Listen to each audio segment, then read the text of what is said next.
cây băng mi xuân cái tên về hi đại khang ngang đi cây ca silong cái thiên to kinh tuan chim câu niệm thong tha chim tu cái si ruộng hòn hốt lạc tình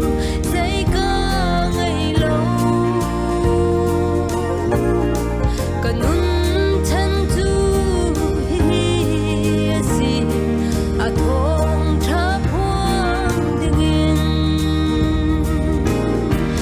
boy ba lâu răng rian chuan tua cây băng mi xuân cái tên về hi đại khang ngang đi cây ca silong cái thiên to kinh tuan chim câu niệm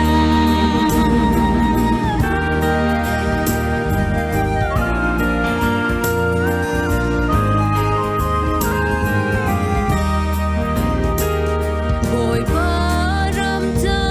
tuan na ruộng thế đi sang ba cái tuan sông hi cái cha ik khi tuan na thế chun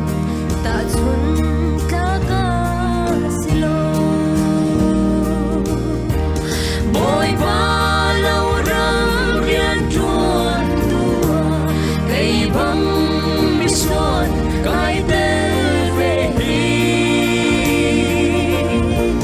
đại khang ngang đi cây ca silong cái thiên to kinh tuan chim câu niệm boy ba lâu răng rian chuan tua cây băng